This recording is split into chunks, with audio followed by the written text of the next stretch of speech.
Mama get behind on taxes. It falls into a lien. There's groups of individuals and developers sitting at city halls across the country looking at people who are behind on taxes, and they will pay them taxes off, buy the house, and next thing you know, you're renting your house from that person. And we lose a lot. Welcome to another edition of I Take Your Point podcast. I am John Dunson, joined today by the world-renowned, world-famous, and infamous in some circles, Mr. Charlie Lewis. And I'm joined always by my lovely co-host, Miss Lynn. Last name is still not relevant. Today we have a special conversation going on. Mr. Lewis, for those who do not know, is an individual who has, I would call him a modern day Renaissance man because he's like a black Forrest Gump. He knows pretty much everyone and has been involved in a lot of things. And most importantly, recently released his book that is going up the charts called No Apologies, the story of Charlie Lewis. We're going to talk about that as well as a couple other things that's on his mind and that is on our mind. But before we get into that, I will give the floor to Ms. Lynn to say what she needs to say. I have a lot to say. Just thank you for joining us. Charlie, it's a pleasure to meet you. I had an opportunity to read the book, and I'll say this on the onset. I'm not really a big self-help person. This book felt like I was at a dinner table having a conversation with a friend. I loved it. I loved the way that you laid it out and the way you broke it down. I've already recommended it to several different people. There are just several things that I had first highlighted. Oh, this is my part right here. This is it. And then I realized I was marking everything in the book, and I was like, this is great. So it was really comfortable. It was well written, and it just really felt like I was talking to a friend about just things that were important to me, to them, and to our journey as friends. So thank you for that.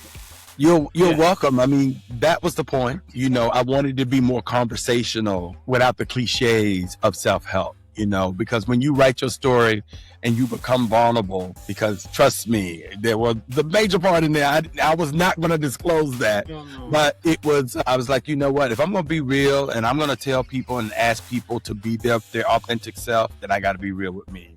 And it's not something that we should be ashamed of, because we have lived with too much shame in our community too long. And it's just time to unleash that, get rid of that trauma, and be whole and lean into really being authentic within the community so we can have honest dialogue and help those coming up behind us. And that's the goal. One of the things that I took away is how you destigmatize some things that we work through as a community. And you did it in an approachable way. These are things that we talk about in our inner circle, what you call it, our inner circle, but we don't have those larger conversations. I was very appreciative of the way that you addressed those, even like our approach with sex or whatever. I just thought it was beautifully done, and it was a really good way to have those or start those conversations. For our listeners, those of you who aren't familiar with Mr. Lewis, I will try my best to give a little insight into him, and then we'll dig into the story of him coming from this world famous Statesboro. The one and only, the borough. For those of you that are not familiar with Statesboro, Georgia, it's about 45 minutes outside of Savannah. Yeah. And it's known, I've known. It's known for the Altman brothers and the home. Southern University. You know what I know it for? Zaxby's. Yes. Oh yeah. And the chicken. Statesboro, to be honest with you, they call it a micropolitan because it has one of everything. But growing up there, it's still a place to grow up, but you don't want to live there. That's all. Zaxby's originated out of Statesboro. So that is the claim of fame other than Mr. Lewis coming from Statesboro. So my first introduction with Statesboro was when I went to visit Bullitt County, Georgia, to the school system. And I was with a colleague at the time, and on the side of the road, because, we're both country boys, on the side of the road, they had these boiled peanuts. And she said, you got to stop. Yeah. Like, what? This is because you got to get these boiled peanuts. No. And so we stopped and got boiled peanuts on the side of the road, off of 16 to go to Statesboro. Yeah. And that's, to this day, laugh about that. And it's been 20 years now since I grew up on those boiled peanuts with my father. We ate them so much. I don't want to see another one ever in my life. I was a little concerned, John, when you said that you grew up in the country and you saw something on the side of the road. I was like, is this like a granny thing? Was it something you're getting ready to put in soup, a possum or something? I don't know. What was it? Charlie? It's always those little farm stands on the side of the road down south. You never know what you're going to get. But usually it's good food, though. Charlie, take us through. Obviously, Statesboro is known for a couple of things, and there's a lot like a little small town that I'm from called Dillon. And Dillon was an industrial, manufacturing was very big. You guys in Statesboro had what we did not have, which was a college. So Statesboro is known as a college town. And you have Georgia Southern there. I think it was Georgia College when you were... It was, what was it? Georgia Southern College. Yeah, Georgia Southern College.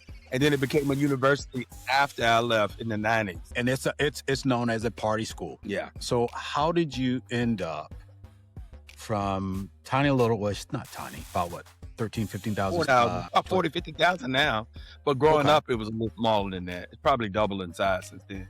Okay. How did you get from there to the world famous Mecca? The Mecca, HU, as we all know. I know Lynn gets tired of you talking about Howard University, but it is a pivotal point in my life that really gave me the expansion that I needed. Being in Statesboro, I always knew I wanted to leave.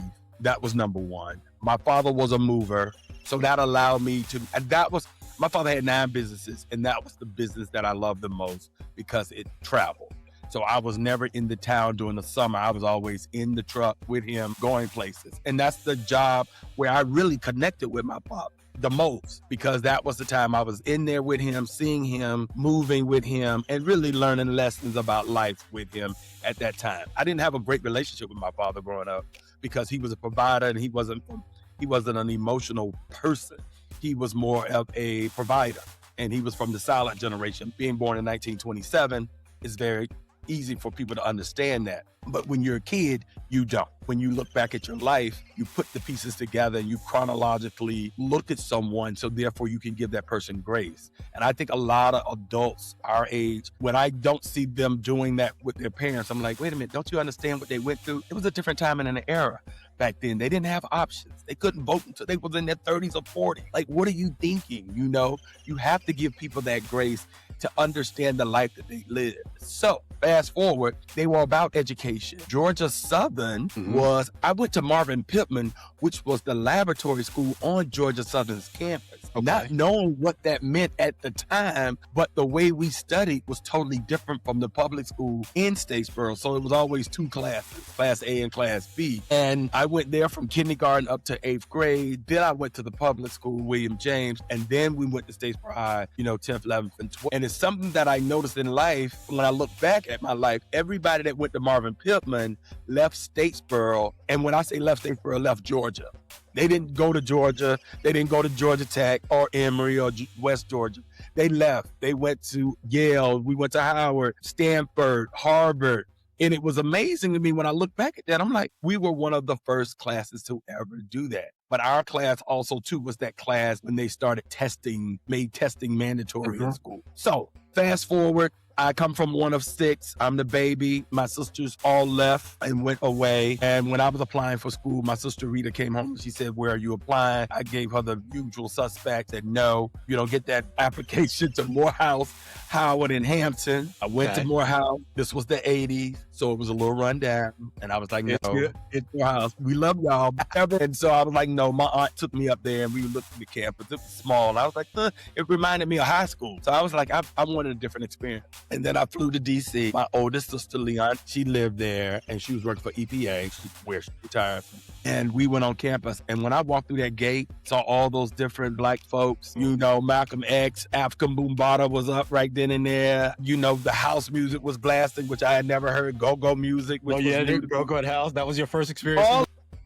I was just like, this is where I want to be. And then I got in the classroom and I saw all those Black people in the classroom, because I was always used to being one of 5. And I was just like, I was tired of being, the only smart Black guy in the class. And I wanted others. So when I saw myself and I saw that we were not monolithic, I knew that was the place to be. I went to the A building, got the application, got back home, applied, got accepted back then in the 11th grade. I think like the last month, like May or March, April of my 11th grade year, they accepted me. So I got in and I never made it to Hampton. It's still to this day. Hasn't been. So you didn't go down to the Institute because I refuse to call it a university. Exactly. So that's what it was when I got the application. It said Hampton Institute. Let's be clear. Yeah, I give him shit about that. He graduated from the Institute, and I refuse to call it a university. Yes, yes. The thing that Lynn and others who did not, well, I shouldn't say, Howard is different. Is built differently. And when you walk on that campus and when you see Black excellence, it changes you. And it's the first time, because I went in the 10th grade for a visit. It's the first time that I could just breathe and just be. And it's very difficult to explain that to someone to understand, okay, this is what white folk feel like when they walk around. They don't have to. They feel like that for life. You know, when you can be in a space, and I you know, I'm a big recruiter for Howard, being the ex-president of the Alumni Association and still contributing as a member of the TCIAC, which is the trustee. Hold on. Before you get to that, let me say this because I want to get this out of the way. Congratulations. Okay. Thank you. I saw the nomination, and you're on the New York Urban League. That congratulations is in due order there.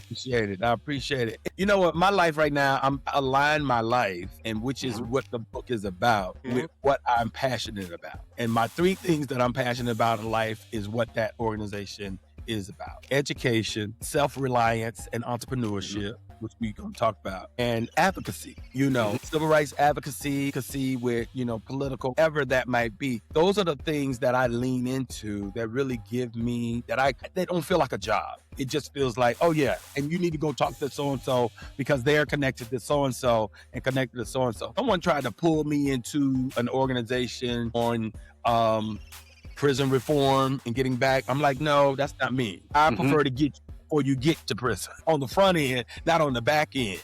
Not that that's not my thing, but it's just like, I feel like I have more value to be able to speak into a kid, be a mentor into someone and say, hey, let me tell you how to plot and plan your life, as opposed to after you get out of that situation.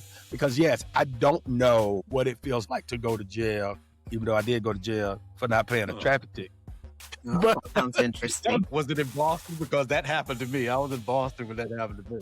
That happened when I was at the University of Texas. I ran a stop sign and I didn't pay the moving violation. And then my last semester, they got me. Ways. And that's when I found out. One of the things.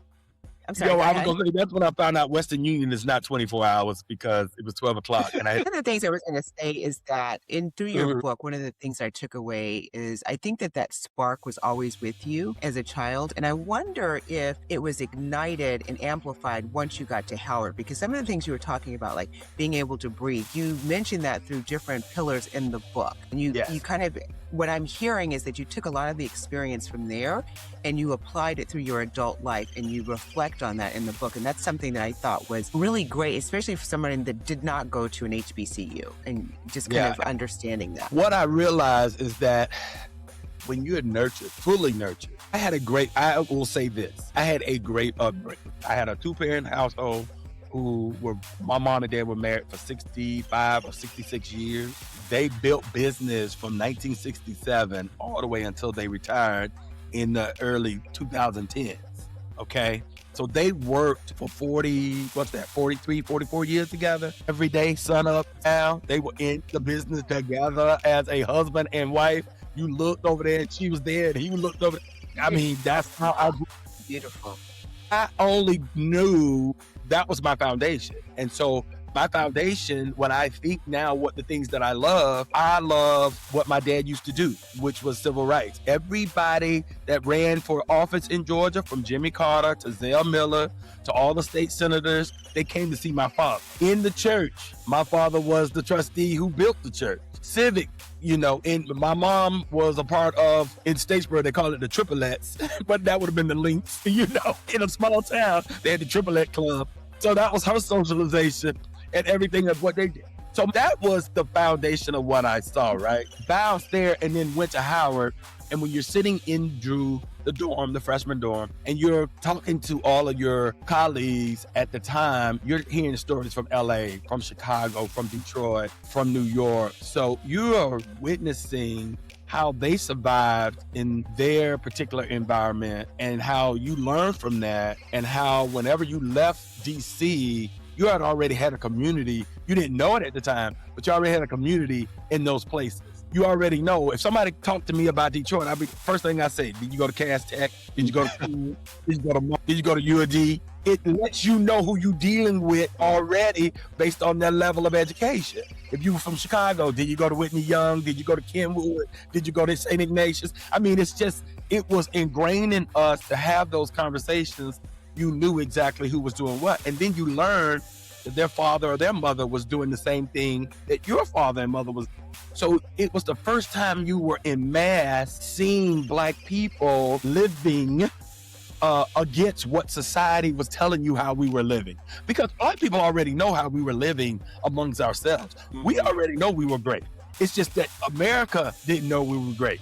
And that's why during this time of what we're living today, they're confused. They're like, wait a minute, I thought we were cutting programs and things that was gonna hurt them. And yes, it did hurt certain people, but they don't realize how many Black businesses and entrepreneurs are out doing their own things and learn the way to, and doing things online that you can't see.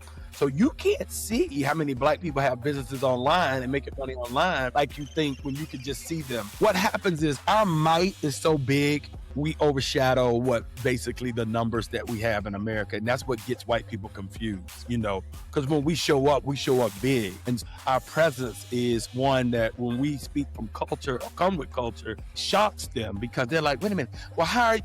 I thought, and you keep them guessing and they don't understand that. And so what Howard did, Howard let you see how we go deep and wide because there were 14 schools and colleges at Howard. And so there were people who were there for, you know, med school, dentistry, divinity, business, fine arts. And so you know those people that work in those places and spaces. And usually when I walk down in any company or if I'm meeting someone and they're the one of the only Black people, my first question is always, did you go to Howard? I don't, it's just innate in me. And then usually, yes, or a Morehouse or a Spelman or somewhere, because we're not afraid to go in those environments because we stand on the backs of so many other people that came before us. And then when you when you graduate from Howard and go into the world, you really realize, okay, I have a foundation from my family and now I have an educational foundation. And I don't have a mind that made me, you know, think, well, why did I get that D? Because you're not being subjected to racism. So you got that D because you didn't study. Because the class had 30 other Blacks in it. You got that D because you didn't study. But if you go to a PD, you might be second guessing yourself. You don't want to have to second guess. So I always tell kids, I don't want you ever to have to second guess yourself when you're being released from that controlled environment that you grew up in, because now you're about to spend 4 years in a nurtured environment. It should be healthy 4 years. One, you need to deprogram yourself from that environment you grew up in. Two, you're now becoming an adult. And when you become an adult, you want to see people that's going to support you through life forever. And now when I look back at it, that's why I realize how many people I know across the world that are doing wonderful things because of Howard University. And then I went on to PWI. You know, and when I got there, I was just like, okay, give me this degree and let me get the hell out of there. I was not trying to change their institution. I went there just to get the degree and get the hell out. We talked about this privately, that there's this difference that you go to Howard, you know, whether it's South Carolina, small Georgia, that they raised you, but Howard made you. Exactly. You walk into a PWI, it's almost like that Michelle Obama thing when you look around and you go, this is what you consider excellence? Exactly. And it is like you have that Howard arrogance, like, hey, I know. Okay. If this is what y'all doing, if this is what y'all call being smart, then okay, I guess it is. But you know what? Also, too, I don't know why they gave the wrong Negro the job at the University of Texas, because I worked for the admissions office, and I was one of them ones. I'm all curious. So I had to figure it out. So I looked at those letters, and I was like, so you wrote a check for $20,000. Your legacy. Your dad works at Exxon, and your dad works at Chevron, and yours works at Mobil. And I saw how and then would go to business law class and sit in there, and they want to talk about affirmative action. And I was like, imagine that. You got in here on a check, and you gonna tell me that affirmative action that I got in here based off affirmative action. So yeah. So the thing that I appreciate and love about you, you're big on, you have a spirit about you. And that spirit is very big. I mean, you, Charlie Lewis. I mean, people just don't say Charlie. Charlie Lewis. So your whole name, Charlie Lewis. Charlie Lewis. You got to know Charlie. So community is big for you. Yes. Growing up where you grew up, where did you and when did you decide that in order for you to navigate what you needed to navigate, you needed to start forming and curating a community that would allow Charlie to be Charlie? What's that story? Yeah. Great. I love that question. The biggest time when I realized about community was when I left Howard, because I had formed it at Howard. And when I got to Toledo, Ohio, and I worked in Findlay, it was only 4 Black people out of 2,400 working for Marathon Oil Company. And you know how you used to be at school and then you say, I'll take a job anywhere. I don't care. I go anywhere. Yeah. And then when you get there, you're like, dang, ain't nobody to cut my hair. Ain't no church, no Black radio station at the time. You know, everything was very, you needed the essentials. And you find that when you were in an environment, I always say I went from chocolate city to white chocolate city. Nobody there for me. And I was sitting there and I was just like, okay, so something got to change because I'm not living in Findlay. I would commute 45, but I lived in Toledo. So then I was searching for people in Toledo.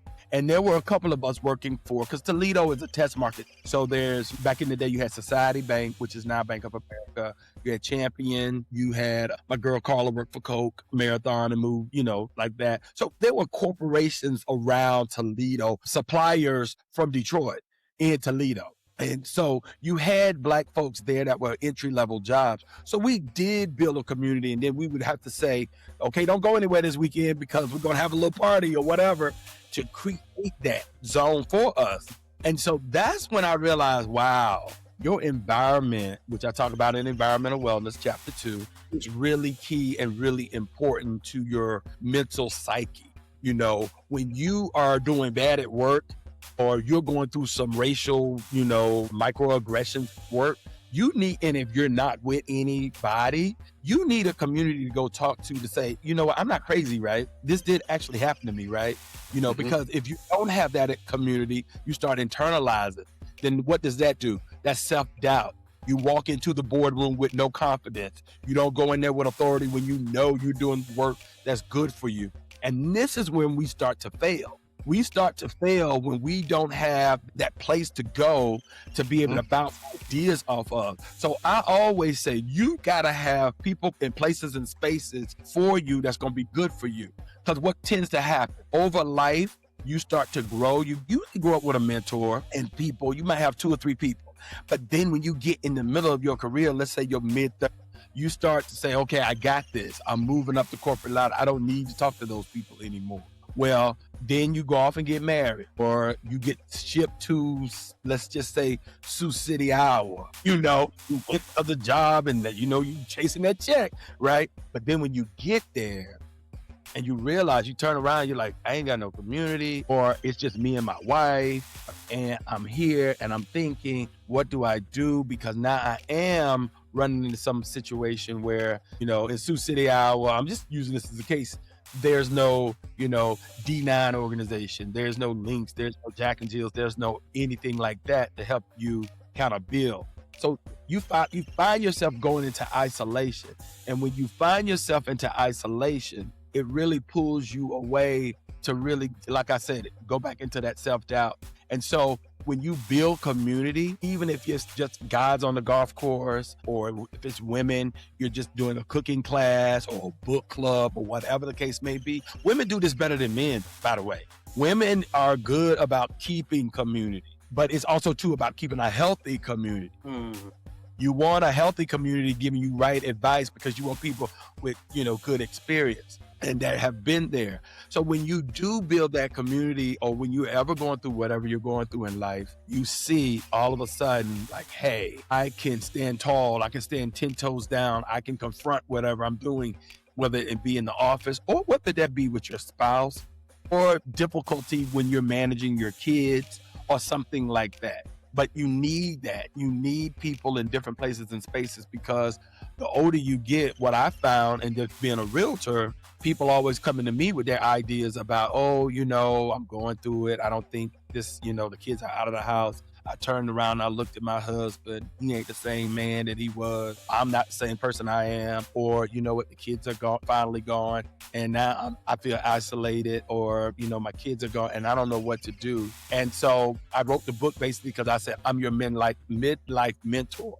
I'm the one you can fall to, and I'm gonna realign you, help you reflect on the choices that you made in life, and also give yourself permission to forgive yourself. How many people do you know in life that I have a girlfriend right now? She was supposed to come to the Atlanta launch. Mm-hmm. She told me she didn't show up.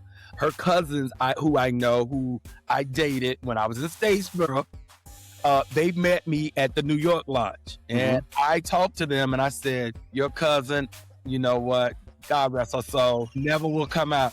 And the thing is, she sees my life now. She sees my sister's life, and she was another family. She wanted to be rebellious, and she was. And she went off and had kids early. And I can see herself now just beating herself up about the choices that she made in life.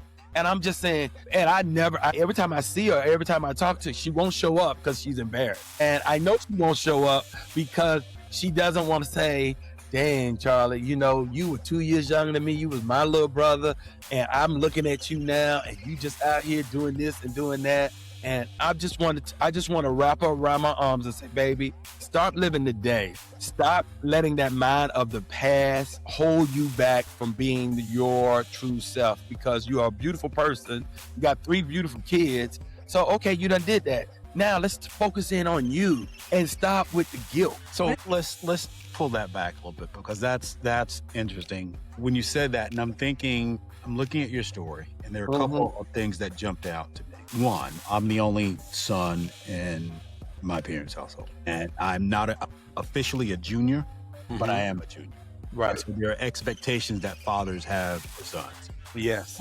Especially if they're businesses, in their own businesses. Even with the lessons that are learned, what was the conversation like between you and your dad and mom when they had to come to the realization that that's your business, that's not something that I am interested in doing? Well, that was my mom that gave me that freedom. My mom was very progressive. She would be 95, but she was living today. She died 5 years ago. And my mom, one day I came home, I think it was the summer of 92, and she said to me, baby, moms being moms, baby, this ain't your life. This is your father's life. You need to go. He made this life for him. You need to go and do what's right for you. He provided, he was the provider, and he had to do that to raise his kids. He opted to have kids. He needed work. The work that he did was to provide for you. But this is not your legacy.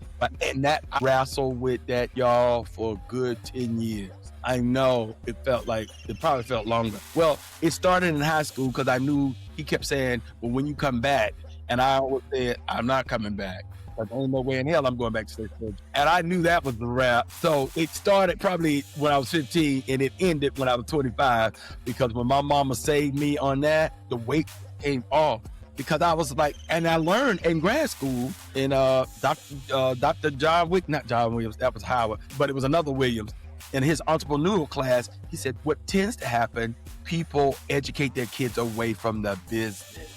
When you get education, you educate the kids away from the business. Usually they don't come back to the business. When you give them that education, they usually go away. And I only would have came back to my dad's business probably if his business was in Atlanta. Maybe, just because Atlanta was a city. Because I knew I wasn't built for a smaller town. I would lose my mind. Every time I go home, I make the rounds, I drive around, I see everything, I say, oh, this is nice, okay. 48 hours. 48 hours, that's it. One of the things you said was that for someone to give themselves permission to forgive themselves. And another thing that resonated with me and that I took away is that giving yourself permission to reimagine what your future can be. And so a lot of times when we talk about like, these are the things that we thought we had to do. We have to get married. We have to have kids. We have to buy a house. We have to do these things. And then when you get to this age, you're like, okay, well, now my kids are grown. Now I did look at him and I was like, good Lord, you're still here. And then you're like, okay, so now what? And with this culture that we're in and the climate that we're in, I just think that there's so many possibilities and we don't give ourselves permission to reimagine what that looks like. Even if it's so completely different from anything anybody could have imagined for us, we don't allow ourselves to do that. So I think it's so important to have that community that can lift you up, support you, and say, I got you. And you know one thing, Lynn, about that is true. I realize, like, I have different crews in different cities, and I'm between Atlanta and New York. My New York crew is very strategic. They're very still living, still going out, still socializing. That's because New York is that type of city. It's very social. So you're out here in the streets. We go here, we go to the art show, the gallery, the museums. We're still living. And I noticed my crowd in Atlanta, I love them dearly, but it takes me forever. Like, y'all want to go out? Like we're going to the museum. It's like, you gotta motivate them. So I know cities where you're in a car culture tend to be a little bit more live the life of got the job, I had the job, I'm the executive, I'm going to retire from that, and now what? You know, and it's like, that's good living, quote unquote, but what are you continuing to do? Remember, we grew up in a time where my mother and father stifled any creativity that you might have had in your body. If you were a good dancer or if you were an artist, they said, oh, how you gonna make a living off of that? And so what did we do? We went to school, we got a business degree, we were forced into corporate America, work 2 years, go back to grad school, live that life, get married, get kids, live that life. And then some people, I'm releasing people. I tell everybody, you're just not in a gay closet. There's a marriage closet, kid closet, there's a closet of work. You have to understand there are people that didn't want to get married. They got married on because their mother and father said to. There are people that have kids, don't want those kids. It's real. This is real talk. You know, it's still like, No, it's hard to hear, but it's real. They didn't want to. Sure. There are people that's doing those jobs that don't really want to be in those jobs. They did it for a while. And that's why when you start doing and living for everybody else, you don't really know who you are. So now you done got to this point where you're 55 and you're talking about you about to retire. And yet you don't even know who you are, or yet you realize things are different because now the phone isn't ringing. You used to be the CMO of marketing and used to be at all the events. And now nobody is calling you anymore because at the end of the day, they only wanted you for access to that particular event, place, or space anyway. And now you're sitting there saying, what the hell? Who am I? But you do know that life is for the living, right? And we are living longer.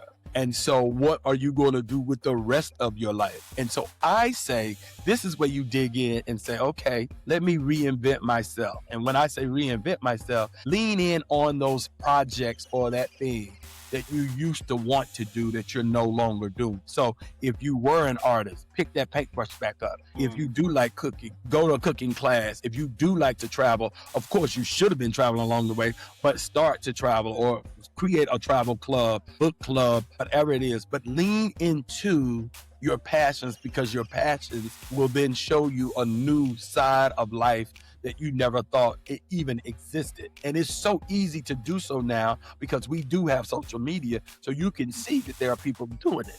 So if you like to make jewelry, go make jewelry. Find out how to get started, where the source stones, where the source, the materials that you need, the clamps and all of that stuff to get you going, but then lean into it. So therefore you're just not existing and drifting in life, because there's so much. Lean into giving back to the kids and having real conversations with these kids, because I wish the elders had really told me about what life was going to look like once you got to this point.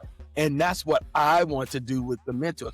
Telling kids, hey, look, don't listen to your mama. She telling you need to get married and get her some kids, and she needs some grandbabies. If you don't want them, don't have them kids, because they're going to be gone. And then you're going to have to take care of mama and the kids, because mama going to get old, and then it's going to be elder care. And ain't nobody tell us about that.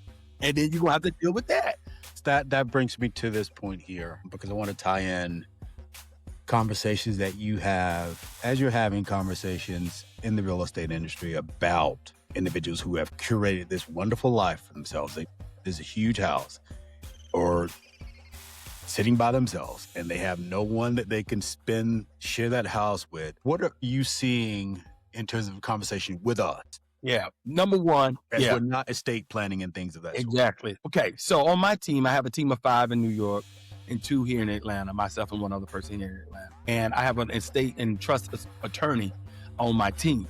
That's a realtor. And so my first thing is I always talk to my buyers who are getting ready to buy, is that you need to consult with Eric because he is the trust and estate attorney. You should leave the closing table and put your property right into a trust. And the reason why I say that is because we have dealt with the whole probate issue, and I deal with that all the time. And I see how much wealth we lose because of a couple of things. Number one, we don't have a will or a trust. Number 2, if we do have a will or a trust, we leave it to all 3 siblings, a third, and a third, and 1/3 of those don't need it because that third is crazy or on drugs and don't need it. And all they're going to do is cause havoc and make the rest and lose the property, and you have to sell the property because that third is not going to do their part. So what I always advise is you pick the one who has the most experience when it comes down to, number one, understanding legacy for the family and understanding what wealth building is to protect the family. Okay. If they need to buy one of the kids out, then they do so, in order to keep the generational wealth going. But what tends to happen, mama get behind on taxes, it falls into a lien. There's groups of individuals and developers sitting at city halls across the country looking at people who are behind on taxes, and they will pay them taxes off, buy the house, and next thing you know, you're renting your house from that person. And we lose a lot. So what if you are 4 of you and one of you is the primary caregiver for the family? The 4? Yeah, of the 4. How do you navigate that situation? Because as you said, it shouldn't be a quarter, because you got one that's doing, taking care of, a lot of stuff. How do you have those conversations? Well, you really have to, again, it really goes down to how your parents raised the family, right? My family, it was about you guys go get education. There was a foundation there. I hate the fact that it is 6 of us. There's 5 of us now. 1 passed away. But I have one sister who is mentally, incapable. So we have to take on her side of that. So that can get in the way a little bit and make things a little, dicey at times. But we manage it in the sense of knowing that we have each other at the end of the day. And we were raised that way because when my oldest 4 sisters, because my oldest sister is 18 years ahead of us. So it's 18, 16, 14, 12. And then it's me. That's for me and Sharma are on the bottom end. Okay. They grew up together. And if one of them got a beating, all of them got a beat. That's how it was in our family. But my dad said it's to promote nobody's better than the other one. So there was no competition. Right. Which, when I look back at it, I was like, my mom and dad was geniuses when it came up to, certain things that they did in life. And it's true, but it can get complicated because we're in a situation now. We have the house, family house, and we're trying to figure out what we're going to do with it next. It's in the will. We ain't going to get rid of it, but we still got to fix it up because I want to Airbnb it. My sisters, they had to get out of the psyche of it's the personal house, it's my mom's house. So you're dealing with all of that too. So all these emotions, you have to give your property or your states you can either do it 2 ways.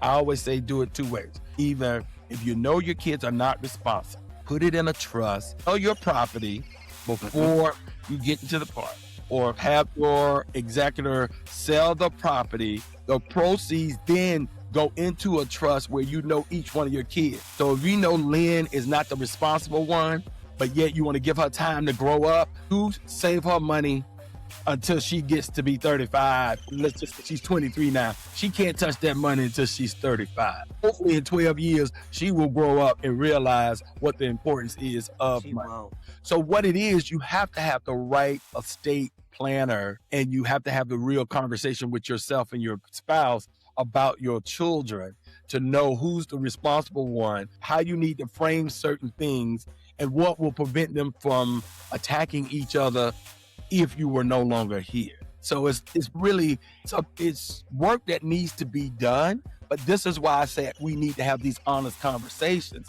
because when you start having honest conversations with your children, and your children are talking to you and you're talking to your children, you can say to them, I don't find that you're responsible right now. And the way I'm going to structure this is I'm going to give it to you, years down the road. And that's what happens with the majority. They do a lot of this. And I learned this from my realtor friends who had wills and trusts, and I saw how they were building and saving the money in the family. And I said, this is what you have to do. Mm-hmm. I have a men's group that I'm a part of here, and that was a huge part of the conversation maybe about 4 months ago. Mm-hmm. We had a guy come in and he said, look, put your stuff in a trust. That way you bypass all the probate stuff. There's no messiness that's a part of it. You save yourself a ton of money with respect to lawyer fees and tax bills and things of that sort. And then it was a matter of whether or not you put who goes on the deed.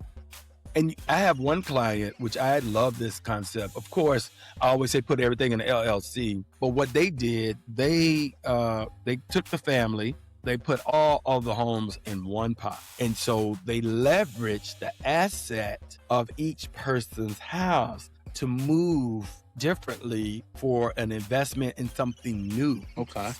So they have created almost like a community trust fund in the family. And what it allows them to do, they can buy and sell property, and they consult with each other about how they do it to then add to the pot.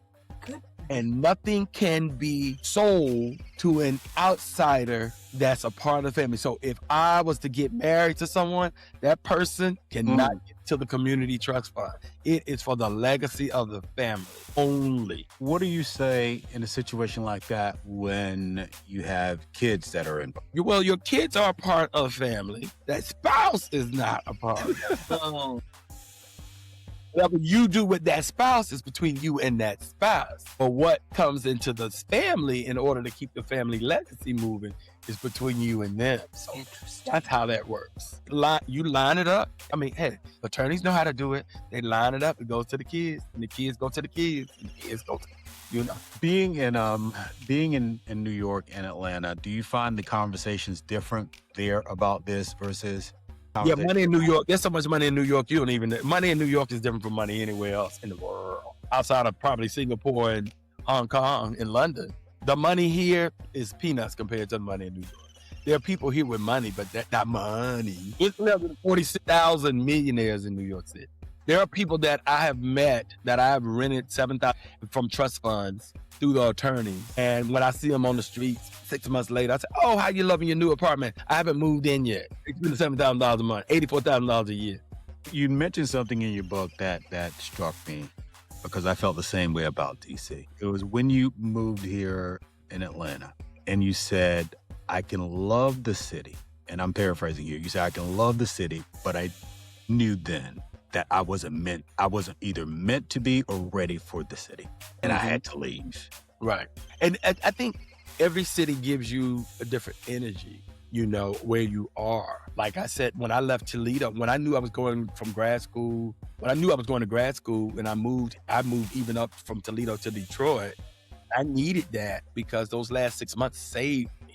I needed the energy of being around a Black family that was supportive, and I felt down that last year of the job because, just to give it context real quick, my class at Howard, basically, and it was an elective. It was called corporate culture, and I called it basically how not to get fired in corporate America. But one of the things they said was always have a 30-day review. And that way you already know where your review will be at the end, because it's hard for a manager to really know all of their employees and what to write.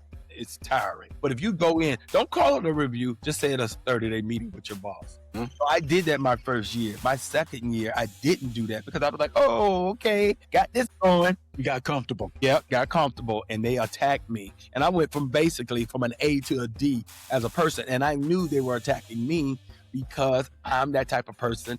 Like I said, I was curious. I used to sneak in my manager's office and get my file and get everybody else's file. But that's stealing. It is. And it was I mean, curious, dealing. printer and copy and bring it back and set it in. And I knew everything that was going on. That's how curious I am as a person. So, hold on. They use Lynn's air quotes. That's how curious. His curiosity matches my curiosity. Exactly. I was like, oh, they're pulling a stunt on me. Oh, not, I don't think so. I realized what was happening, but I needed that. And then I went to grad school in Austin, then I came to Atlanta. But it was all fueling me, but it wasn't where I needed to be right now, where my mind was. When I got in Atlanta, I was 27, 28, and I felt like, Atlanta was not Atlanta of what it is today. And I just felt like it was just going through the motions, go to work, go home, go to work, go home. I was like, this can't be life. This just cannot be life. And then when I got to New York in the beginning of 97, after I worked the Olympics and the Paralympics, I realized, I was like, yes, this is what I needed. My life was ready to grow. I was looking for an environment of where I wanted to learn more, how I left that environment and where I was learning everything about the world. And then I felt like I just started going back down. Like nothing was fueling me anymore like that. And I was like, there's only one place in this planet that's going to give me that energy again. And that was New York. So that's why I've been in New York since 96, in the December 96. That it fueled me. It gave me that fire underneath me. Of so much of expansionness of my mind. So really I was able to get into art and culture and really understand art and not just your buying a print, actually understanding the study of art and what artists do, or dancing. And then that's how I sat on boards. Because once I started my job with Digitize, I was always on the road.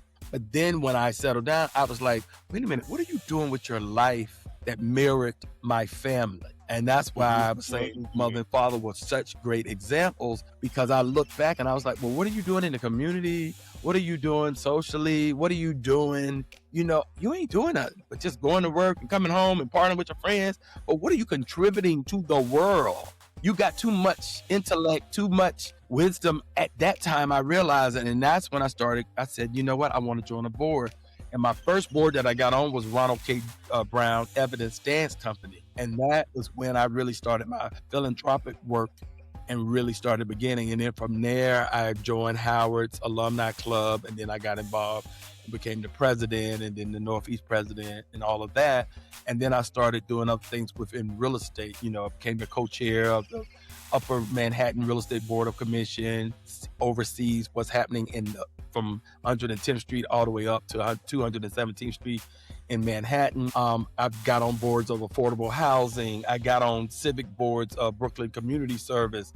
I got on mental health boards with my girl RG Allen, Mental Health Connects out of Philadelphia. So I started just getting in everything to see what I wanted to do and how things that were important to me in my journey. So then therefore I could give back and I can give my expertise. And so that's kind of been always been curious, always been willing to give back, always been a connector in whatever space that I've been in, because I just fuels me. And it also it's still like being in college without being in college. I'm actually doing the work and being able to make things happen like that. As you were talking, this is what I'm ideating about and thinking about, because I think this is the theme that I'm seeing run through your life. Mm-hmm. You correct me if I'm wrong. You excel, or have seemed to excel, or be your most authentic self when you're around community. And when you're able to develop and feel that you're a part of community, whether it was in Statesboro with your family, going to Howard. Toledo didn't have that, so you had to, you struggled. Atlanta, when you moved here, Texas didn't have that, so it was like get in, get out. Atlanta didn't have that the first time, so it was get in, get out. Right. And you think about what you're doing now and how I know you, there's always, I don't know Charlie as just a person. I know Charlie as you're bigger than life. It's a community. It's an event. It's something that's going on. So when you think about the arts, what attracts you specifically to the art? For those that do not know, and Lynn, you can correct me if I'm wrong, because I still haven't finished the show and I still need to. What is it called? Forever? Forever. Don, we're going to schedule a time where we're just going to watch that online together. I just need to finish the last couple of this. So the character Charlie, what's the character? Is it Uncle Charlie? Uncle Charlie is based on you. And so you've been in the arts realm for years. What excites you about the arts?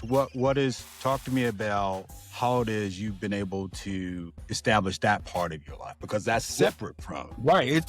That's a whole nother thing. Because if you go to my IMDb, I'm an actor, I'm a producer. I've done that work too. So not just in Selling New York, but I was in this movie called, oh God, it just hit me. I'll come back to it. But if you IMDb me, it'll come up in my mind.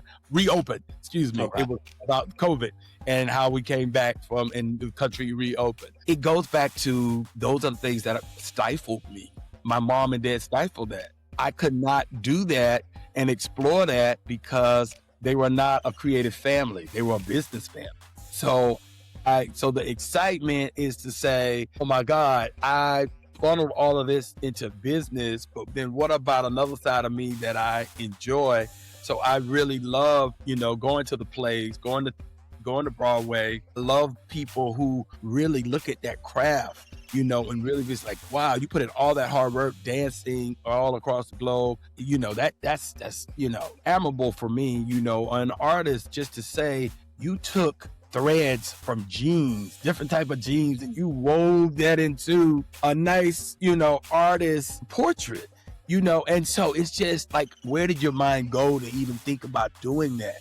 And so it goes back to curiosity for me. It's like, what motivated you or what triggered you in your life that made you act a certain way or do a certain thing? And so when I talk to people or when I meet people, my first thing is, when did you know that this was the work that you wanted to do? Or when did you know that you needed to pivot to get into this work? Or when did you know you had this type of expertise? Was it something that you were given the freedom to express yourself? So I want all of us, can you imagine if the Black race did not have to deal with trauma? We could just be free to express our inner self. Do you understand how fabulous this country would be? It would be Howard University on steroids. On steroids. And so going to Forever, and when you watch Forever, if you watch it from episode 1 to 8, you will be cringing on how many times Howard was said in that, because we that insufferable. Yes. And then you realize, but it is when you're just there, and when you go back to homecoming and you hug those people and you're like, I've been knowing you for 40. People look at me and they say, I've been knowing you for 40 years and you the same brother. Different energy now than what you were, but you the same brother. And that, because it's when you could be your most authentic self. And I think that is why, when I wrote this book that started many years ago and I could never get it done, it was meant to be right now, because at the last stages of my life, not the last stages of my life, the last things that just happened in my recent life, I realized that this was the time to share that wisdom with the world, because it's a perfect time. Yeah. A perfect time. And when we talk about entrepreneurship and to leaning into the things that bring you joy that you can put out into the world, it's the perfect time for this, because I think we're having conversations amongst ourselves that, like you said, white people are surprised. I don't know if they're necessarily surprised. And the other thing I think they're surprised about is that we're able to have resilience and overcome all of the things that they've tried to put on us. That might be the surprise. But our excellence. Yeah, it's the surprise is they don't understand that we're in different places in space. Because then they'll show up, and next thing you know, they're looking. They'll be like, well, who's the so-and-so here? You'd be like, that would be me. I'm the president of this, fossil fuel company. What the hell you doing? Impossible, something like that. Yes, I think always like that. Yeah, so it's interesting. And then I do, as an entrepreneur, as a realtor, and when I'm in like the Vineyard or if I'm in the Hamptons and I'm meeting people from all over the world who have all these different types of businesses, understand, I'm like, wow, I'm always fascinated, because I'm also too thinking, wow, I didn't even know we were in that industry, because I haven't seen a lot. I'm not surprised by it. I just didn't know. And then when I find out, I do a deep dive, and then, it really starts to fuel me, because then therefore that's how I go back. It's also how I raise money for Howard, because sitting at the pool and going in, knowing that Howard University needed investment banking and private equity classes, that my friend came to me and said, hey, this guy wants to do work he wants to do some business with Howard University. Well, I knew what Howard needed, and I was able to craft up a program right on the spot. It was the quickest deal ever, basically, and we got $10.5 million to to create the Center of Finance. Now it's called HPS. Center of Finance. They're doing, the program is so great now that they gave an additional $5 million. So that is because I'm in the place or the space and know that, okay, you just got to ask for the money. And another thing too, we don't know how to ask for that money when we're in this place. So couple other things I enjoyed. First of all, thanks again for having the conversation. When you think about, you have a right brain, left brain. You have what I call the right brain, left brain thing going on. You're very good on the business side, but you're also very good in terms of creative aspect. And that's how you're able to navigate both spaces. What was your biggest obstacle in telling your story? What demon did you have to say, okay, Charlie, you know what? You just got to do it. You just got to pull the Band-Aid off and just got to share it. Right. Well, me acknowledging to the world that I was HIV positive, that was the biggest thing for me. Because I don't tell anybody, because it ain't nobody's business, at the end of the day. Because it never was anybody's business, because it doesn't affect anybody unless having sex with you. And that was the biggest thing. And you know what it was? It wasn't about me telling it. It was about, I didn't want the message of the book to get drowned out. Shallow. Oh, well, here's a black gay man. I'm going to put this book down. I'm not going to read what he got to say. I don't want to hear his story. And I'm like, I don't want people to miss the message. Because the message, it ain't about that. The message is about freedom. The message is about community. The message is about getting out of your head and give yourself, like I said, the permission to get out of your head so you can live your best life and live for you. That's the message. It is not about me. I'm just the vessel and the conduit to try to help you do this. And I know I'm not a therapist. That's why I lean in on therapists who did the work to give credibility to what I was saying without it being, like I said, a cliche book. Because I didn't want people to say, well, who is he? Who do you think he is? I'm not a therapist, but I'm a realtor, and most realtors are therapists. I had to just share what people say to me out loud and put it in a book and let people deal with it in the way that we did. And that's why in the back of each chapter, we give you reflections and realignment so you can do the work, so you can sit there with it and say, and I like when people came to the to the books. I said open house. You still don't know that. The book launches. It's a husband and a wife, and they want to buy one book. I said, no. Both got to get the work, because you both got to do the work. Because what I want y'all to do is you do the work, and then y'all sit in bed together and talk to each other about it. And see how powerful that would be, because you're going to learn something from each other even during that time, because you're going to realize my love language is different from your love language, because I'm going to finally realize that I was never loved the way that you were loved. Or emotionally, loved the way you were loved, or just when did you know, of like how men grew up all the time with a strong daddy. You boys don't cry. Cry them tears, I ain't raised no pump, all that kind of stuff. Words matter. All these things matter. So I want you to reparent yourself of like, what would it be? So then therefore you could really look back at your kids, because really I want the dialogue to go back and forth between the parent and the kid. And the whole Uncle Charlie situation, how that came about, is because every time I meet kids, first question I always ask is, where'd you go to school? Now, one. Number two, why not? You see the look? Exactly. And then I go hard in the paint on why you should. You should go to hell. Why nobody told me what I would be doing at this time. And that's why it's a beautiful story and forever, because to meet Mara 10 years ago through my best friend, Rick, who is her brother-in-law by marriage, I realized, she came in my life 10 years ago, and we would go in New York. She was looking for an apartment, and that's when we go out, and then we go to the vineyard. We'll have lunch and everything. And we just go, and she's a creative, and I'm a creative, and we going back and forth about ideas and everything like that. And then she said, I'm going to put you in one of my moods. I didn't know how she was going to do that, but I was just like, oh, okay. And then come and go, she's like, oh, I wrote this. And then I was like, okay, waiting on my call. Like, where's my call going to come? And then next thing I know, he's like, ooh, we wrapped up the finished production. I was like, well, I guess I ain't in it. 6 minutes, like 6 months or 8 months later, the episode comes out and she sends it to me. And when I see it, I'm like, I'm like, damn, really captioning on me, and I just cried, because for someone to see you At 49 and capture everything and see the passion and the love that you have for community and for the young to grow up and everything, and you want the best for them, and to put that on the big screen, I mean, that meant a lot. I mean, it just meant a lot because I've been riding with people for years, but some of those same people don't see. I'm witnessing people now that said, I didn't know you had a book in you. I didn't know you were this person, that person. I didn't know. I'm like, y'all didn't understand who Charlie Lewis was. Y'all didn't know I was layered like this. But it's that big personality that scares them or gets them. They say, oh, that's Charlie the party. They got to throw the parties at Howard.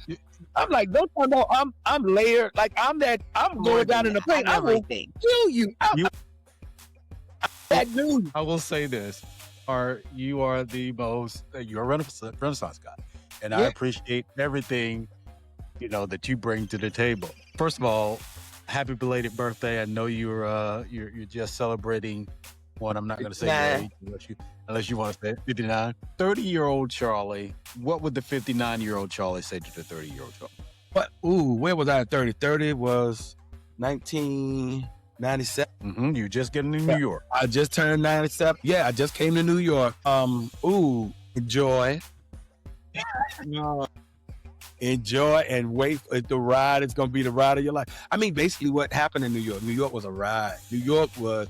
I got every bit of juice out of that orange, out of that apple, because it's the big apple. I got every bit of juice out of that apple, right down to the core. Still love New York, but just moved different now at this point in time in my life. Atlanta got enough here now for me to do and get in where I don't have to be. And I'm always in New York anyway, so it's not like I really left. But I mean, when I say I lived. I got everything. Interesting people, just from the bum on the street to the bum on the subway to the person at the bar to the person in the boardroom to the artists to the dancers to the musicians, you name it. Everybody, all the people in corporate that I've met over the years, international folks, the travel, the dinner parties, just everything that New York does different than the rest of the world. I was a part of it. I've been a part of it. I'm still a part of it. I'm still being on boards and being around these smart people. New York is a very intellectual city that motivates you and drives you. And that's what keeps that city humming,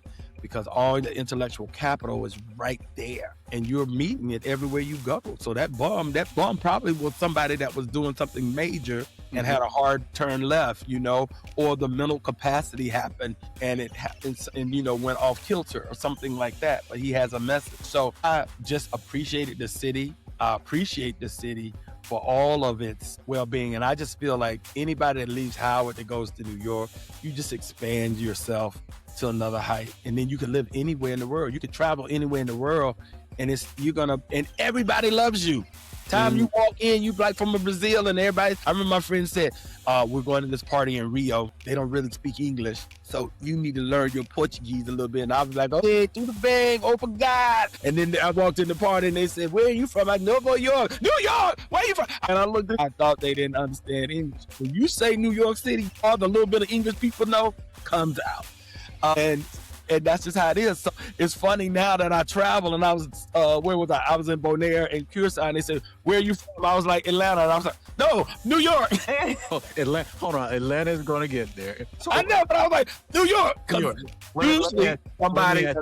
Let me ask you this. Having written a book, I sort of know that process. I'm going to ask you something that we all as writers have been through. What do you wish you would have included in the book that you did? It's so much. I mean, it's so many stories that I have now that I look back. Not really, to be honest with you, John, because sometimes it could be overwhelming writing the book because I got so much that I thought I had a story in there and I went back and I was doing the editing. I was like, where is it? Where is that story?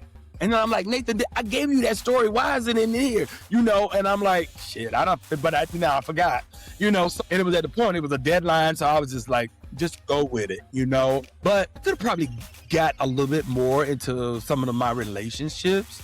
I don't think when I look back at it, and that's what I was mad at, because a couple of things that I learned in those relationships, I don't really talk about. And so that is probably the biggest thing, the lessons there in the relationships that I got involved in. But as a gay man, a black gay man, because I'm black first, that's how I look at life, especially in out there. you could, we move different. I'm the type of gay man, I move different. I don't hang in the gay ghetto. I'm out here with everybody. It's like, whatever. You gonna get up into this Charlie Lewis and you gonna love this, so I'm not scared of anybody. I don't do it, so it's just like, you're gonna be centered around me and what I have to do. And so, but I always call what happened to us, I call it gay dating dysfunction. Okay. Because you could not date until you got to be about 30. And so by that time, you trying to find out who you want at 30, you like, what is this? So it was a lot. And then also living at that time with AIDS, HIV and all that kind of stuff, that was different. So I had to really do a lot of internal work on that, dealing with the emotions of that, dealing with the ability to say, oh yeah, that's a possibility for me to get married and have a family if I wanted to do that. Never really wanted to do that. That ain't been really my life. I'd rather mentor your kids than have some kids. That's the extent of it, because I do love my freedom and I do love to travel the world and be free in that way. But yeah, I wish I had gave a little bit more on the relationship side, on how each relationship built me. I was mostly concerned about the mental capacity of what I was going through at the time, and not really the relationship aspect of what I was going. I did mention it one time in there. I think I mentioned George that I met in Boston, and then when I got the job in the Olympic in Atlanta, I was like, bye, George. Career first. Interesting you said that, because one of the things that is so inspiring about you and your story is how you talk about being in these places and the proximity. You're just not there. You live, you explore, you become a part of it. And it's interesting to say that with the personal relationship, you weren't always present because you were dealing with other things. That's very, you can do a part two. No, it's so funny, Lynn. It's exactly where I was like, wow, I realized I never really talked about that. And then I was like, yeah, that's book 2, but you were right. Whatever environment in, I'm going to try to get everything out of that environment and say what's the good, the bad, and the ugly. So when I speak on it, I can tell you what's really real about it. I ain't gonna give you what everybody else is saying about a particular city or place or space. I'm gonna tell you, no, this is what's good, because there are things at Howard that I didn't do that I wanted to do, which was learn more about the Caribbean diaspora and the African diaspora. I wish I had really dug in more there. I had to then leave Howard and to travel to then learn it, which is the same thing about history. I didn't like history growing up because I never saw us in the great light of what we are, or it was never positioned how fabulous we were as humans. Even during the suffering, we're fabulous. So what I do today, I'm in Curacao. I'm at the Middle Passage Museum here in Orlando. I travel. I go to whatever city I go to. I'm in the neighborhood. I'm in the museum. I'm learning about us. I love us. If I had to come back again 10, 20 times, I would come back as a Black man the same way, because we see the world different. We speak different. I see how we are treated all over the world. And that's what I also, too, I just said, sometimes I just want to take us 35 million and just throw us outside of America. Go look at the world. See how the world envisions you. And then come back to America. We wouldn't even be caring about what's going on over here. But then we would be building our own stuff. It's so true. Charlie, it feels like that. It's just my social media. I've only did 2, but I got 10. I'm doing 10. Okay. So next up is Brooklyn, and then I go to Detroit, and then LA and DC. The next one. What has been your biggest gratification? Really seeing how many people that I know, you deal with mortality when you get in your 50s. And in all honesty, you always say to yourself, well, if I die, who coming to my funeral? No joke. I ain't gonna lie about this. I'm like, well, who gonna come to my funeral? And what they gonna say? And what's gonna be on the funeral? What's gonna be on the news and everything? Ain't really gonna go on. You wanna be the outside looking in.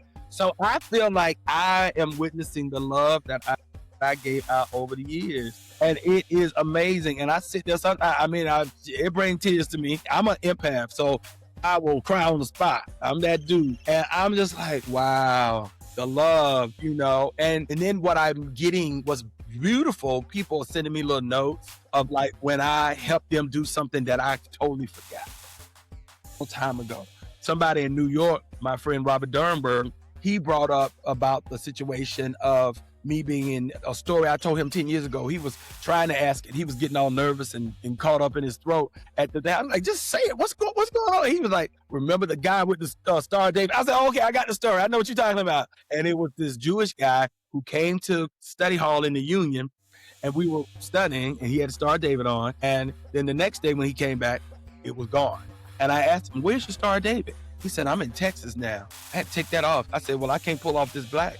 And so put your Star of David right back on. So if you're going to hang out with me, I'm a real one. You got to be a real one. I love that. And he remembered that from 10 years ago. Starting to hear all of these stories regurgitated back to me that I told people a long time ago, just about my life and everything. And then I realized that my dad was such a storyteller that that's where I get it from, you know, and just being able to share journeys and give people those one or two little nuggets along the way to help them make the decisions, because those were things that happened to me. Like, I remember just listening to Oprah one day, and she's like, well, I worry, you know, because it's going to fix it. Tomorrow is going to come, and it's going to work itself out, you know, like that. Over time, somebody said to me, go build a relationship with your parents, because when they're in the grave, you're not going to be able to have that conversation looking at that picture frame. That alerted me real quick, because my father was 40 years older than me, to really go have that knockdown, drag out conversation at 25, which then from 25 to 46,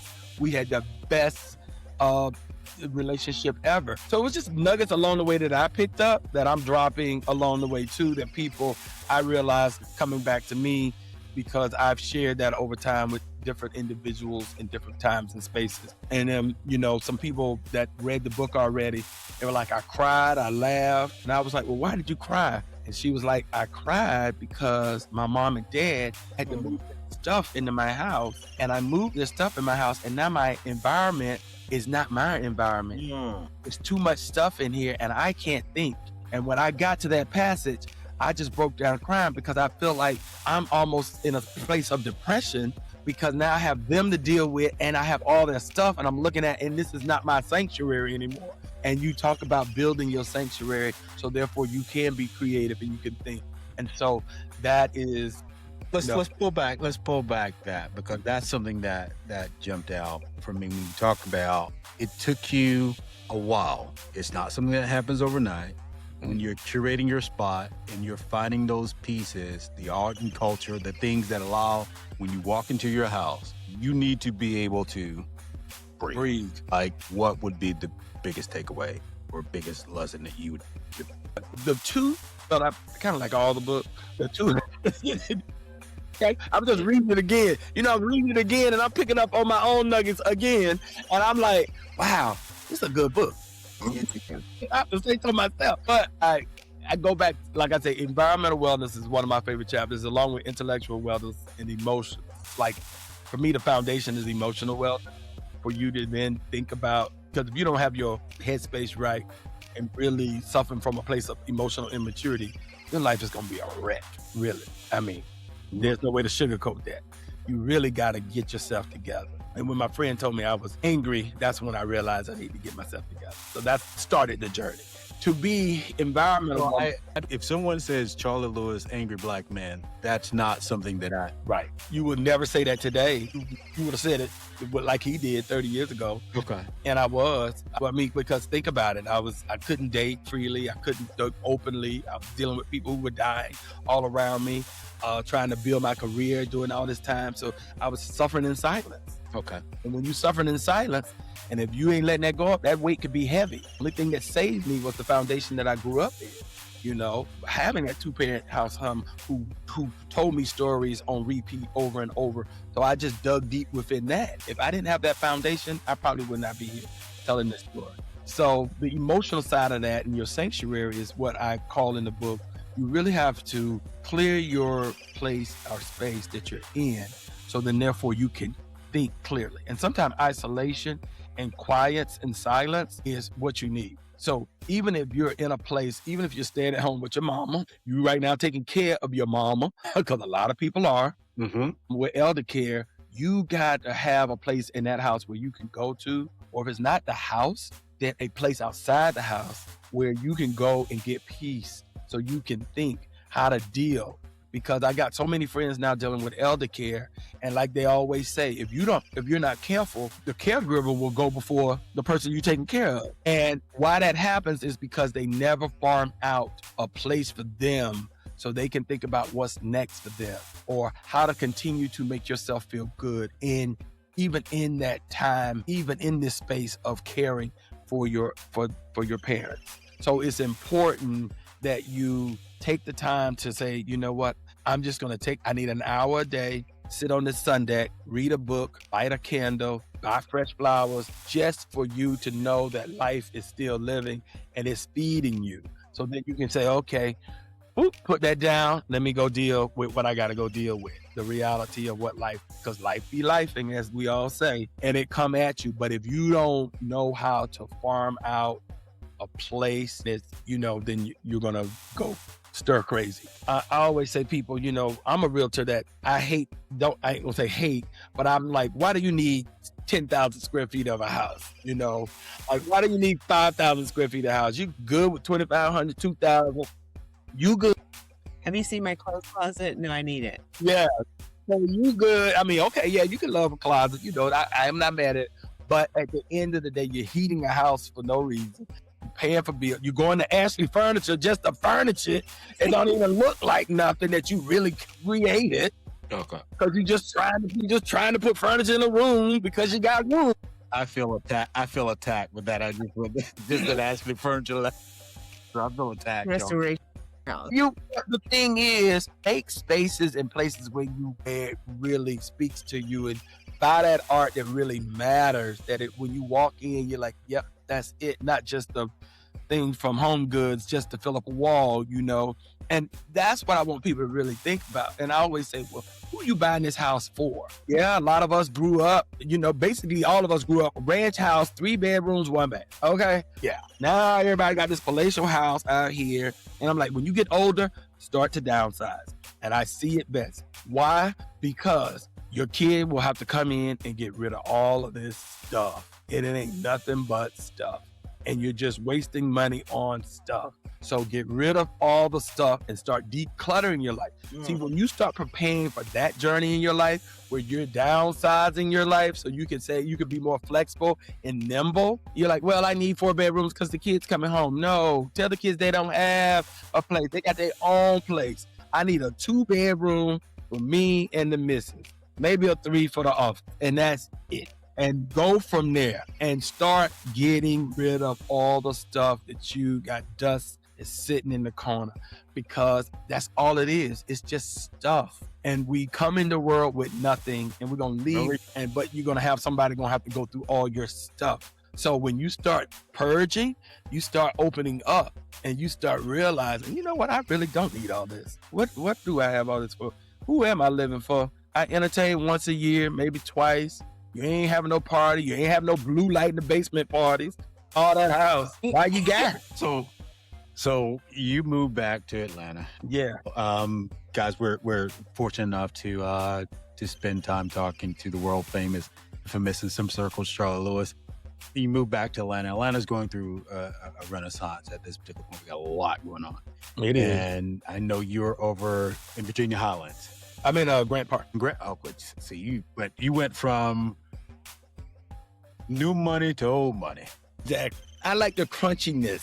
I like the crunchy white. So you really wanted to get back to Statesboro, but that's the closest you can get back to having that Statesboro feel is Grant Park. Look, it's funny. I go through the neighborhoods and I see these Virginian style homes. And I laugh because I was like, oh boy, look at Statesboro right there. Look at Statesboro right there. But of course, I'm in a modern townhouse. I moved here basically because it's close to the airport. I'm 15 minutes from the airport. You are close to the airport. And that's all I wanted, was to be close. You're close to the airport, close to the zoo, close to Martin Luther King Center. So you got the culture near you. Yeah. And that's the other thing too. And then it just felt real. I didn't want to be, I lived in Atlanta before, and I always lived on the north side in Brookhaven and Buckhead. I didn't want that life. I'm feeling attacked again, Charlie. I'm really feeling. I get it. I understand, probably. It's okay. But yeah, I didn't want that life. I wanted real people around me. I didn't want to feel like I needed to look like the housewives or whatever. And people, that whole fake world, because I know what that is. I mean, like I said, I'm too all of that now at my age. And yeah, of course you want to get fly and put your stuff on, but that's not every day. I'm in a sweat, throw my hat on, kick it, What's next I am in the process of working on a Ask Uncle Charlie AI development situation. Doing speaking engagements. I got a panel that I'm on out in California in March, panel in February that I'm going to be on. I'm going to create, I created the retreats before I wrote the book. So I have retreats of fathers talking to their sons. And I'm going to do the whole Ask Uncle Charlie. I'm going to add that value to it. So I'm going to have aunties and uncles talking to whoever they're mentoring. So it's going to be like a mentor retreat. So they can love the way they live. And kids, I want kids to have someone that they can talk to and feel comfortable talking to. And I love the way Mara, built that into the episode, how she had the aunties and the kids talking to the aunties, but also too, I love how she had the communication between the father and the son, which I thought was just so beautiful. And then also too, how she had two different social economics, but what you saw was love around both families. So you had one that had everything, and then you had one, but he couldn't get his mind together on what he wanted because he had everything. And then you had the socioeconomic Keisha, who was from a different family, but she had all the support system, she had all the love, and she was gung-ho about getting to Howard and knowing where she wanted to be. So I love how she did that, and I love the fact that you have people in your life. My Aunt Essie was that person. She saved me from the craziness that my mom and dad was going through, when they were going through their crazy, because I saw my dad go through his midlife crisis. My sisters didn't see that, but I did. So I saw a whole nother side of him that they didn't see. So as they always say, you could be 6 kids in the house and y'all are all different stories. And it is, because you see different things. One might have saw your parents when they were struggling. The oldest might saw when they were struggling, and the youngest could have saw when everything is prosperous and everything is good. So they don't even know all of that struggle that you saw with your parents. So it builds you differently. And these are the things that you have to talk about, because I used to be the one, I'm the family one, that I'm the historian. Go back. Like I said, I'm the curious one. I go back in, I get the DNA, 3 DNA, I put it all together. I was trying to get it done before my mom passed, but I was going back, and I was able to go all the way back on my mom's side to the slave cemetery in Nahunta, Georgia, where all of us are buried back in 1789. Goes that far back. But I realized my family was born, we came over at the end on my side of the family. And that's when I realized, they said, when you look at your DNA, and if you have more African in you than anything else, you came at the end of the slave trade, mixed with a lot. And I noticed that, and I can see that.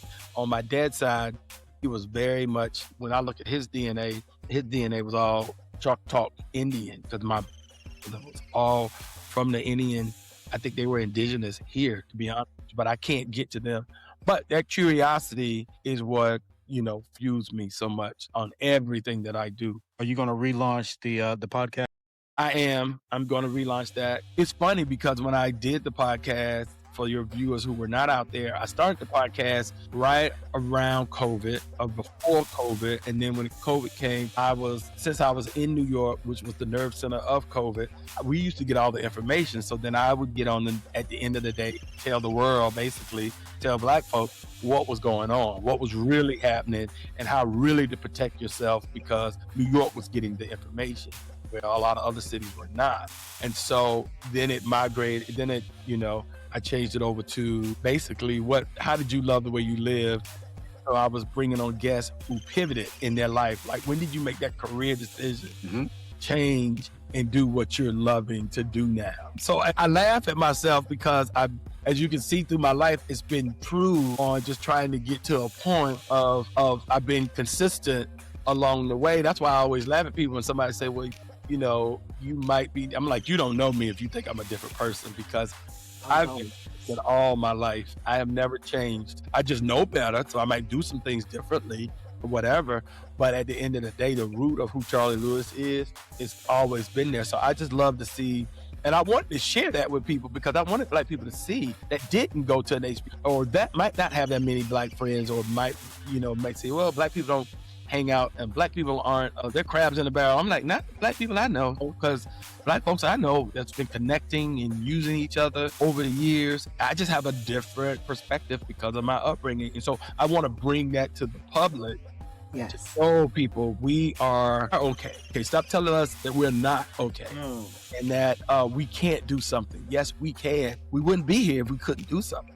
You know, the resilience of that and the being able to hold on to each other and the root cause of that. And that's why I want to circle back to community, is because we don't grow up on the same street anymore. You grow up in the suburbs.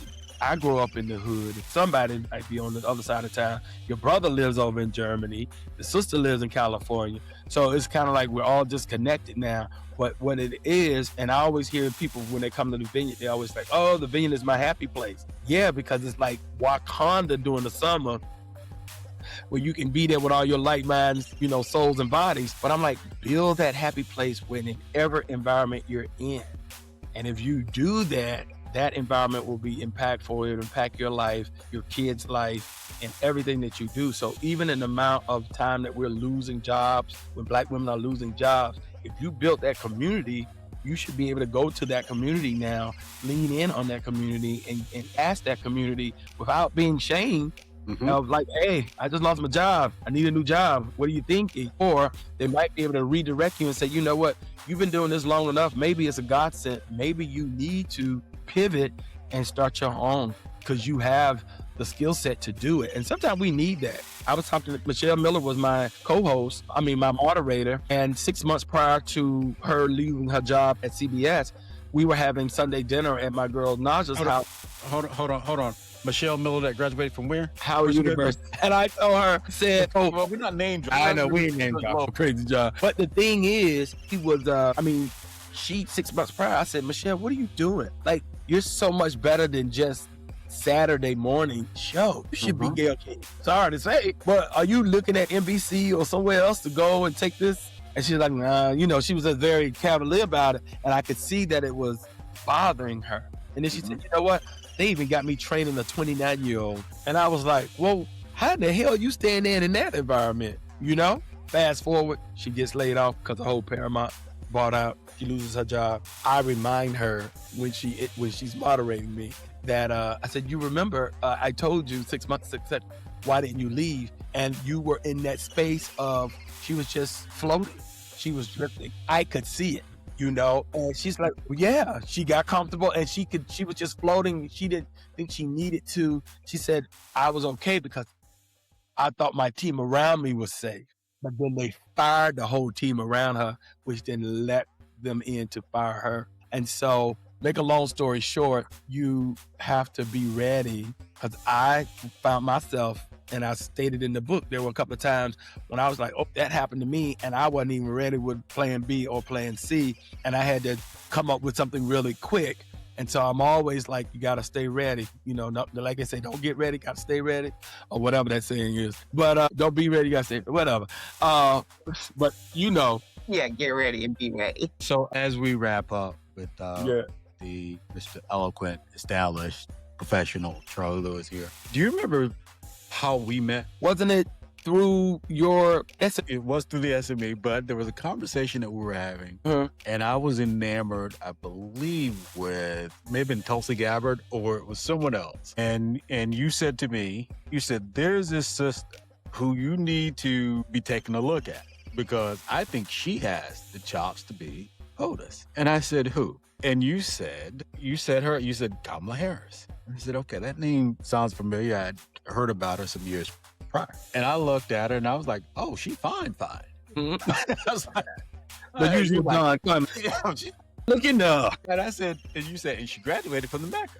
Oh, okay. And I said, well, she could be my new boo. Right. And you named her. And I named her New Boo. You did. And so I think about that almost a decade ago now. And you think about how it is that we see people, talk to people, And it's about the community again and understanding that specifically Howard University has developed some thought leaders and individuals who are making waves throughout industry, regardless of what that industry is. But the one thing that Howard does extremely well is we develop that sense of community and that sense of making certain that if you don't know anyone, then there's probably someone that you know who knows someone who can help you out as you're navigating and pivoting on this thing called life. And I wanted to give you your flowers with respect to what you've been able to bring into my life, not only from a creative standpoint, but from an intellectual standpoint, because we've been able to have some very good conversations about politics and about where it is that we're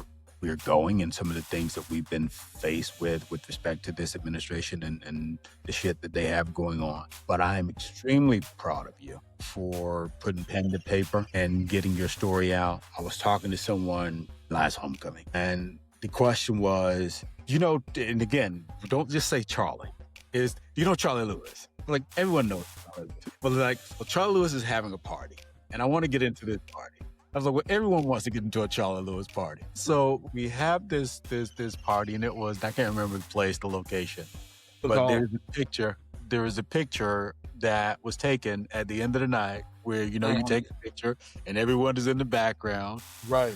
And then I have this video. And the reason I'm telling the story is because I have the video.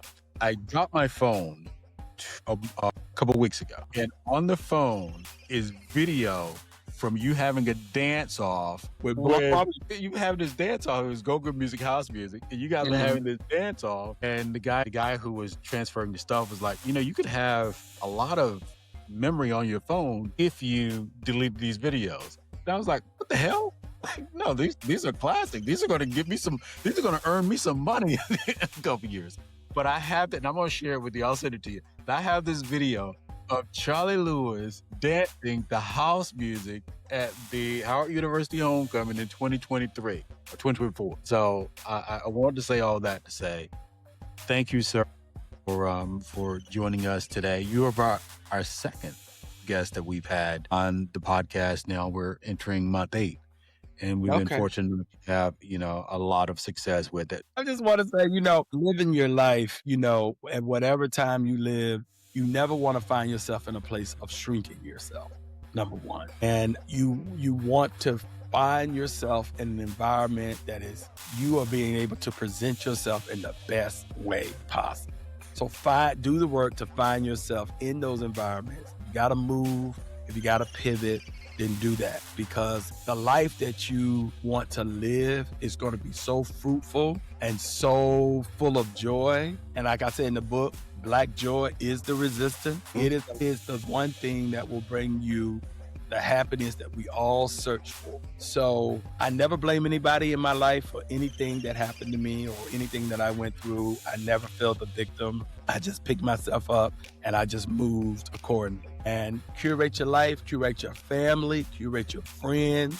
That is the biggest thing. And stay curious. That is the biggest things. And live audaciously and authentically. And those are my parting words. Yeah. It's Lynn. Thank you so much, Charlie Lewis, for being with us. And you really are an inspiration. There's so many takeaways from it. I'm going to read the book and watch Forever again under this lens. But you're inspiring. The permission to reimagine what life can be is something that is resonating with me and something I've shared with my friends. I look forward to having more conversations with them using the framework of your book. So thank you for that. And I'm glad that's exactly the reason for writing the book, is to start these conversations and to start living with no apologies, basically, and living, because you're your own worst enemy. And you could be your own best friend at the same time. Yeah, this is true. All right. As always, as we wrap up, I take your point. Charlie, what do you have planned for this week? It's Black History Month. So therefore, we're going to come out with the whole Black History campaign. I am going on a little trip to Tulum for my birthday, delayed birthday. And then I'm back on the road, hitting the tour and doing everything. But, you can find that book online. It is temporarily out of stock. But if you're in Atlanta, you can go to 44th and 3rd booksellers and pick it up. I purchased the ebook as well, but I got to get the hard copy because I need your John Hancock on it. Yes. Yeah, I will be back in Atlanta. I got many stops in Atlanta that I will be here. So I have another book reading that I'm going to be in Atlanta probably about 2 or 3 more times. Matter of fact, I some coordinating that I'm doing now. But anybody out there that has a book club or anybody, there's some other things that I'm doing. I'm going to do some salons parties where I'm going to meet with no more than 15 people for dinner. I want them to read the book, and then we'll have community. We're going to have conversations centered around that. I need to introduce you to a salon owner here who you need to know. And you may know him, O'Brien Wakanda's Lunch. And he's in SME, so I'll connect you guys. But yeah, I want to open that way and then create, community in that sense. So it's a lot that I have been curating in this mind of mine of where I'm going and next steps and what I want to do with that. And of course, anybody that want to sponsor Charlie, please do look out. There's some things I need some money with. Money out there, but it's a good brand of things that I want to do. Like I said, the retreats and all those things that I'm going to put pen to paper to, and then we got to see it get executed. So once I get out of this first 2 or 3 months, then it's going to be on to those other projects that I want to build from this platform to see this matriculate down the road. Thank you. That's where I'm at. Good. Miss Lynn, what do you have planned for this weekend? This is the oldest's birthday is this week, so we'll be celebrating with him. And then over the weekend, I had an opportunity to visit a Black-owned bookstore, Black Pearl Books here in Austin. You in Austin, Lynn? I am in Austin. Well, get out. Yeah. I love it. You can go and see my boy Kenny Williams whenever he sings. He used to be on Broadway here, and he has a great voice. But if you Google Kenny Williams, he's in Austin, and then run up to him and say, "I know your friend." And he goes, "Hey, who?" You say, "Charlie Lewis." He goes, "Holla, yeah." We'll do that. Sure, thank you. He was my savior in Austin when I moved to Austin when I went to grad school. And he was there living at the time, and he moved away, and then of course moved to New York and did Broadway, did The Lion King and all of that. He used to work. Wow, okay. And now he's back in Austin. So he was my boy that we hung out with all the time and had a great time. But he has a great voice, and he's always downtown Austin at the jazz clubs and stuff. Love it there. All right, guys. John, thank what do you have? I'm going to finish watching Forever. Sure, John. I want to finish watching Forever. When you get to episode 5, it'll come all together. Yeah, I think I'm in episode 4 now, maybe 5. But I'll finish it up. I'll finish it up this week for Black History. As always, as Charlie and Lynn indicated, it is Black History Month, and we appreciate you guys celebrating the first day of Black History Month with us. Hopefully you've enjoyed the episode. As you're out and about this week, make the time to do something nice for yourself. And while you're at it, take the time to do something nice for someone else. Till next time, we'll talk to you. And that's a wrap. Thank you for listening and spending your time with us on I Take Your Point. For more unfiltered conversations like this, click the link in the description. Huge thank you to our production team. We couldn't do this without you. Quick disclaimer, the views shared are those of the host and guest and are for informational purposes only, not professional advice. Keep building your own table, take care, and be well.